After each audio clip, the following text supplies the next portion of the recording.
I don't know shit. I don't know. I don't know shit. Call it. Go ask Preacher Man. I don't know shit. He says he knows. Yeah, I don't know shit. Go ask Mr. Politician. I don't know shit. He says he knows. But me? Yeah, I don't know shit.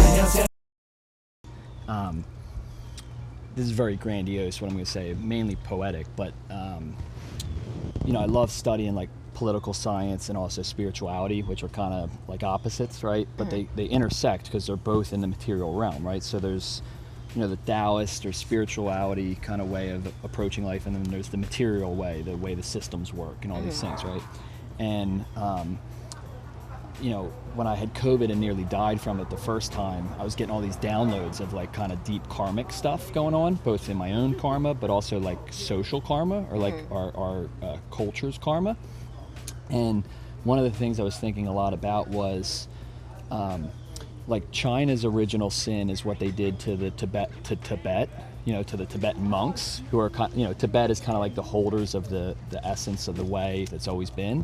And America's original sin was what we did to Native Americans, which is like they were the guardians of the way and the truth and the land. And so you're talking about people who could nurture, we don't think about nurturing in political science much, right? But in spirituality, you think about it. And Native Americans knew how to take care of the land, nurture the land, love it, sustain it, whatever. Same way Tibet monks would about the work.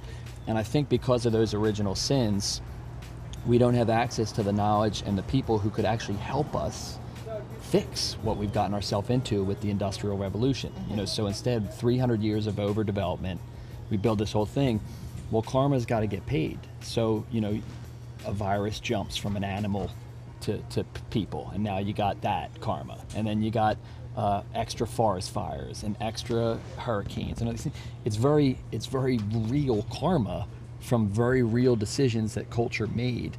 And I think what the beauty of art is whether this is true or poetry, is we can then create something from our karma or from our knowledge that kind of corrects the karma. And maybe that inspires someone, a climate scientist or an environmentalist or a government or a political science person, to do the right thing because of the art that they've seen. So I think there's something really poetic and beautiful about, you having a Native American background being the voice of that karma.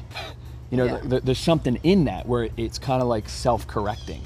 And then maybe that's where we maybe can have an actual effect on the way the whole world's. And then now you say, okay, Coley, you're a beach bum in the middle of Gulfport, Florida. That's grandiose what you just said.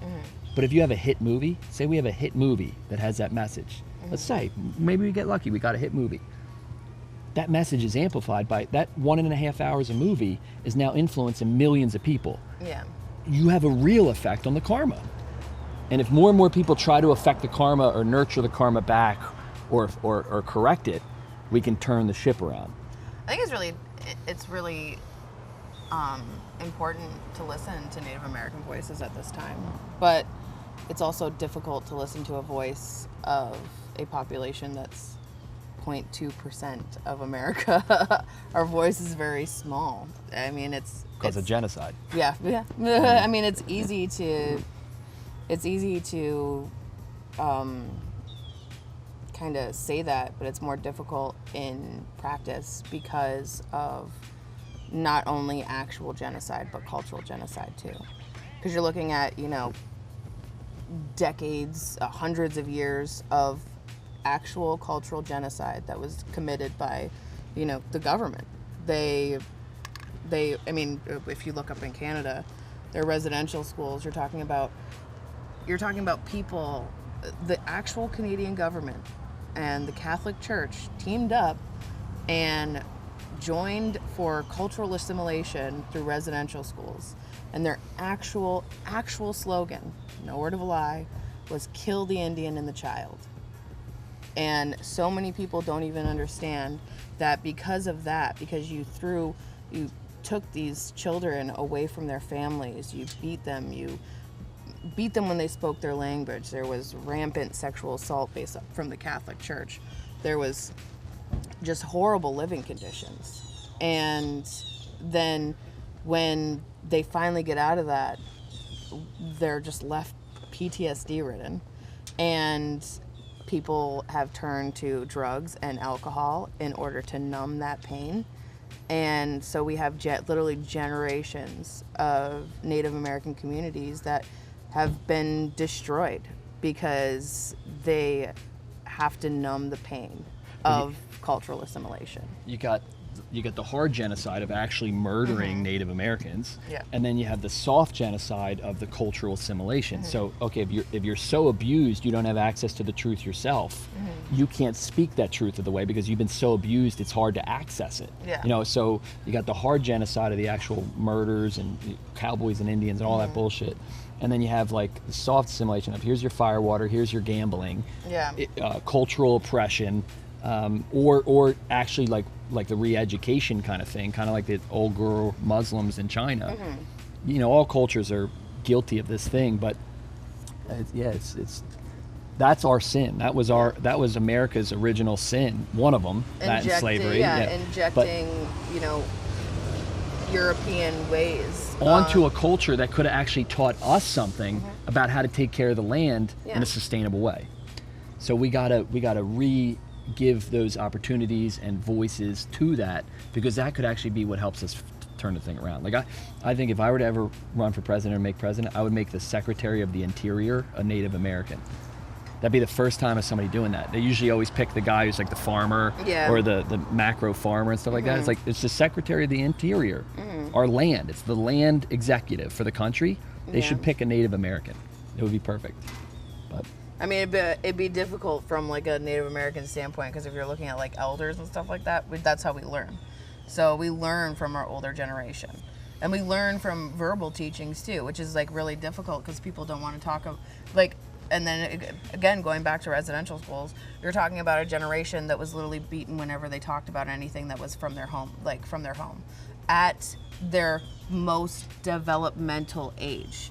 So they're like, I don't want to talk about that anymore. I don't want to talk about old teachings. They're hurt. Yeah, because they were taught to not talk about it, and it did the trick for some of it. But at the exact same time, like, we're fighting back as much as we can. Like, my generation, I feel like, is fighting back a little bit more. And we're like, we look at this and like, people think that this happened like, oh, this happened hundreds of years ago. This is way in the past. No, it's not. The last residential school, surprisingly, was closed in 1996. Like, Space Jam is older than the last residential school closing. Wow. So like, people just don't understand that this is something that has directly affected Native American communities as much as, you know, segregation has affected Black communities. Like, there's definite deep-rooted separation here in America. And like, then you're asking like people to get together and be nice and be kind to each other, and it's really, really hard because there's so much hurt.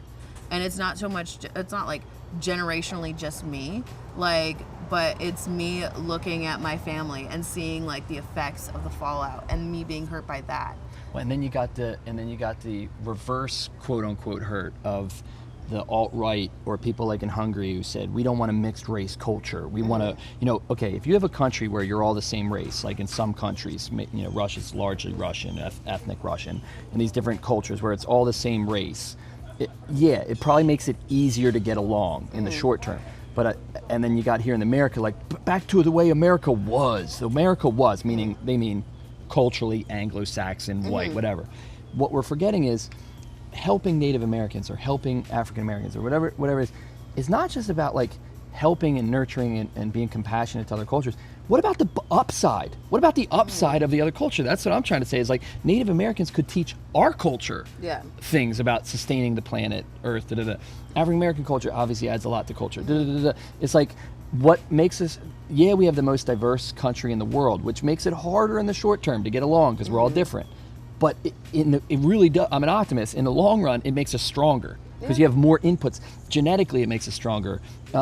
Against diseases, you have more antibodies from intermingling. It's not like let's all fucking turn gray. It's gonna work. You know, it's like, it's a good thing having diversity. That makes you a stronger ecosystem. Yeah. You know? But I think like a lot of people, especially like with westernized cultures, and especially with like when you're talking about Anglo-Saxons, Alt-right. and Christian and alt-right, and those people that are thinking like this is they're so Dogmatic. fucking dense that they can't think that they're wrong. And that's another thing too, is being wrong is now the worst thing in the world. And like I was never taught that. I was taught you are wrong. Every now and again you're wrong. Yeah. I mean, nobody knows everything, but being wrong in this day and age is the worst thing that You can can't happen accept to you might have been wrong. I mean, yeah, and you look at it on fucking Facebook, you look at it on any social media. Yeah, people and hold the go line, they hold the line. Back and forth. They could literally have a medical journal with these people that have gone to school for decades that know what the fuck they're talking about, say, hey, this is actually what's happening, and they say, no, that's fake, you're wrong, I'm right, because I have a search bar at home. So because I have Google at home where I can look at all the possible answers. And let's just face it, there's a lot of misinformation that's out there. There's a lot of people that have written their shit and said, oh, I'm right, and they've turned out to be totally wrong. And people just hold that, I'm right, I'm never wrong. Being wrong is bad. Being right is awesome, and fuck being wrong, I'm never gonna be wrong again. That's why with this movie, we're gonna keep on talking the fucking truth, right or wrong. When we're wrong, we'll admit it. I don't know shit. Right now 76, thinking. I don't know shit. Yeah, I don't know shit.